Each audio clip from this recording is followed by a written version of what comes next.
Today we're talking about the darkest first contact in science fiction. Not because aliens are invading, but because of what happens before they arrive. Three-Body Problem isn't just another alien invasion story. It's a meditation on human desperation, on fear, on how a single decision, made in a moment of profound loneliness, can become an existential threat to all of humanity. Netflix's adaptation of Liu Cixin's award-winning novel presents something we haven't seen in mainstream sci-fi in a long time: genuine philosophical complexity, wrapped in a thriller narrative. And it all starts in episode 1, Countdown, with a deceptively simple premise. What if humanity discovered we're not alone in the universe? And what if that discovery was the worst thing that could ever happen to us? Let's break down how episode 1 sets the stage for an extinction-level conspiracy. The story opens in 1966, China, during the Cultural Revolution, a period when scientific progress was considered a bourgeois luxury and intellectuals were treated as class enemies. Wenjie is an astrophysicist, young, idealistic, passionate about studying the cosmos. But her father, a renowned physicist, is targeted by the government as a bourgeois intellectual. And if you know anything about history during this period, you know where this goes. What follows is brutal, public humiliation, violence. And when Ye's father realizes there's no escape, no logic, no moral argument that can save him from ideology, he chooses to end his life. One line from the show sums up the entire philosophical point. You cannot save your father. Science can't save him. Morality can't. Logic can't. Nothing can. This death shatters something in Wenjie. But the tragedy doesn't end there. For the next 20 years, she's sent to a labor camp. Her brilliant mind, an intellect that could have contributed to humanity's understanding of the universe, is relegated to manual labor. Digging, carrying water, unrewarded, unrecognized. The suffering shown on screen isn't fictional. It's based on actual accounts from Cultural Revolution survivors. Millions of people were displaced. Countless intellectuals, artists, and scientists were marginalized or destroyed. When Wenjie is finally rehabilitated, she's not the idealistic young scientist anymore. She's been hollowed out. Her faith in humanity, in ideology, in the future, it's been systematically eroded. And then she gets an offer, a position at a secret SETI facility. The search for extraterrestrial intelligence. A place where China's most cutting-edge astronomical research happens. For Yi, it's not just a job. It's a resurrection. To understand Three-Body Problem, you have to understand Wenjie. Because the decision she makes becomes the moral center of the entire narrative. By the 1980s, Yi has become the director of a secret SETI facility in China. It's humanity's attempt to find extraterrestrial life through radio signals.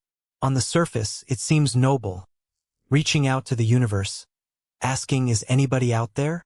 But for Yi, SETI is an escape. Science, the universe, the stars, they're all more meaningful to her than Earth, than politics, than human suffering. SETI is her sanctuary. And then something extraordinary happens. They detect a signal, not from Earth, from outside the solar system, from Proxima Centauri, a message from an alien civilization. This is where Liu Cixin's genius really emerges, because Yi faces a decision that has no good answer. Should humanity respond to this signal? Should we make contact? The rational argument against it is sound. We don't know if they're peaceful. We don't know if they're hostile. We have no information. How could we possibly consent to first contact without knowing what we're inviting? But here's where the show becomes philosophically devastating. Wenjie has spent 20 years on Earth, suffering, watching humans destroy each other over ideology, politics, and power. She's seen the worst of what humanity is capable of. And she thinks, why should I trust my own species with this decision? Why should I let Earth potentially die from human hands while there might be something better out there? It's misanthropy dressed up as logic. She broadcasts Earth's location, twice, to make absolutely certain the signal reaches Proxima Centauri. And this decision, made by one traumatized woman in a moment of isolation, becomes the pivot point for everything that follows. It's technically undetectable for decades. But philosophically, it's the moment humanity's fate is sealed. Liu Cixin uses Ye's arc to ask a deeply unsettling question. Is humanity worth saving if we keep destroying ourselves? That's not rhetorical. That question has stakes. Fast forward to the present day. Wenjie is now elderly, but the consequences of that broadcast are still rippling outward. A response arrives from Proxima Centauri. The Trisolaran civilization, an alien species existing in a chaotic 3-star system, receives Ye's transmission and sends back a response. And their message is chilling. Don't answer. Don't broadcast. If you answer, we will come. And we are better at war. This encapsulates the paradox of first contact in a single warning. To be discovered is to be conquered. To warn someone is to doom them. The universe isn't a place of friendship and exploration. It's an arena of competition. But this response creates a shadow government. Secret committees. Classified research. Because if aliens are coming, someone needs to know. But also, the public can't know. Because mass panic would destroy civilization faster than any alien invasion. This creates a philosophical schism that becomes the backbone of Season 1. Should humanity be told the truth? Or is ignorance actually our best defense? Then we meet Thomas Wade, CEO of a megacorporation. Charming, brilliant, ruthless. He represents the faction that believes humanity should negotiate with aliens at any cost. Not that he's wrong necessarily. If hostile aliens are coming, you'd want your best strategists and diplomats prepared. But the question remains, can two species, evolved under completely different survival pressures, ever reach meaningful compromise? This tension between secrecy and preparation, between individual knowledge and collective ignorance, becomes the central conflict. One of the most brilliant elements Episode 1 introduces is a hyper-advanced VR game called 3-Body. Now, this isn't just entertainment. It's a direct simulation of the 3-body problem itself. Imagine a star system with 3 suns instead of 1. Orbits aren't predictable. They're chaotic, unpredictable, catastrophically unstable. Some eras, all 3 suns are distant and the planet experiences stable climate. Civilization flourishes. Technology advances. Humanity dreams of the stars. Other eras, multiple suns come close. The planet becomes a hellscape. The surface temperature becomes lethal. Civilization collapses overnight. This cycle repeats endlessly. There's no stability, no long-term planning, no sense that next century will be better than today. The game simulates this. Players attempt to build civilizations under these impossible conditions. They fail. Repeatedly. Why does this matter for Episode 1? Because it's a commentary on the nature of survival itself. Humanity has one sun, one stable orbit. We take this for granted. We assume we have infinite time to solve our problems. But the Trisolaran civilization evolved under constant existential pressure. Humanity has one sun, one stable orbit. We take this for granted. We assume we have infinite time to solve our problems. But the Trisolaran civilization evolved under constant existential pressure. They know that civilization can collapse in a generation. They know that long-term planning is almost futile. They've learned that survival means something different than it means to us. The game is showing us, this is how they think. This is what shaped them. But there's another layer. The players who are attracted to the game, who keep playing despite constant failure, they're drawn to suffering. To impossible odds. They find meaning in struggle. And this becomes a commentary on human nature itself. We're attracted to conflict. We create stories around suffering. Even when we could choose peace, we often choose drama, meaning derived from struggle. The Trisolaran civilization learned the same lesson. They thrive on it. They've optimized themselves for constant conflict. And they're coming toward Earth. They're coming toward a species that thinks conflict is optional. That's the real horror of first contact in this universe. Episode 1's actual climax is a conversation between government officials discussing humanity's situation. We've received confirmation that an alien civilization is coming to Earth. They've received coordinates from someone on our planet. They're faster than we are. They'll arrive in approximately 450 years. What do we do?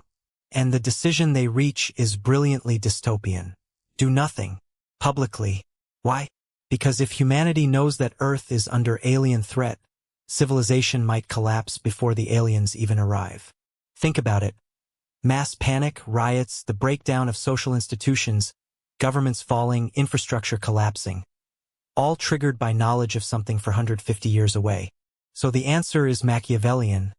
Keep it secret. Let people live normal lives. Let society function.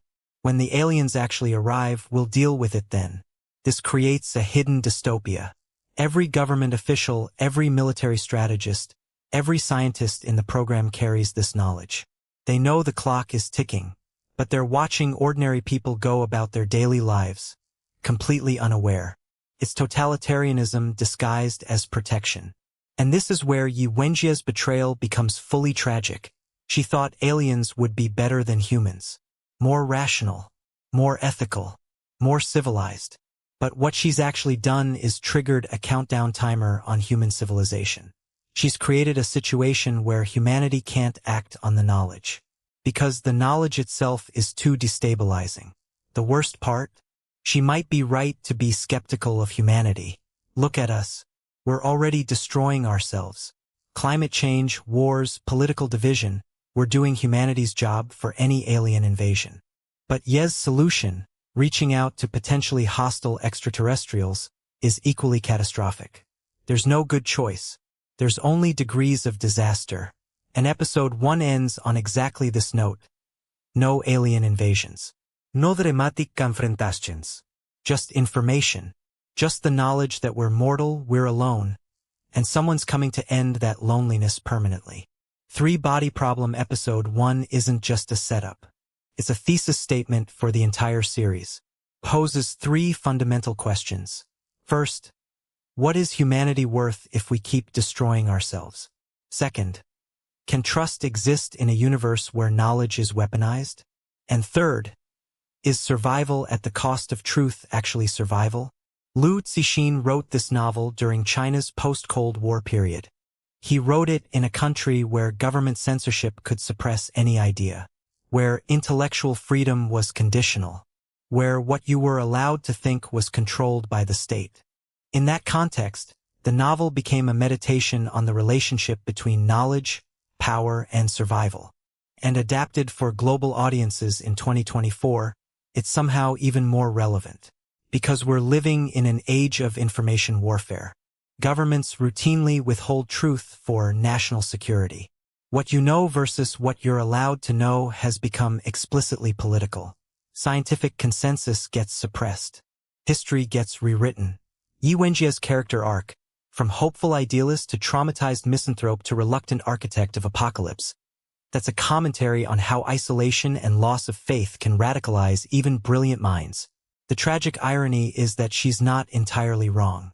Humanity is brutal. We suppress truth. We destroy ourselves.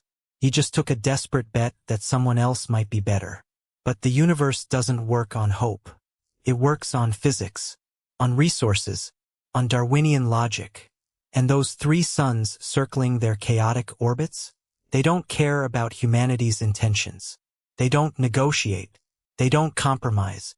The Trisolaran civilization evolved under those 3 suns. They learned that survival means ruthlessness, that compromise is extinction, that weakness is death. And they're coming toward a species that still believes in diplomacy. That's not drama. That's the setup for tragedy. Next episode, the conspiracy deepens. The game spreads. Earth discovers that its greatest threat isn't aliens yet. It's itself. If you found this analysis interesting, if you appreciate science fiction that doesn't just show you aliens, but makes you think about humanity's place in a hostile universe, then subscribe. Because the series gets darker, more complex, and more philosophically devastating with every episode.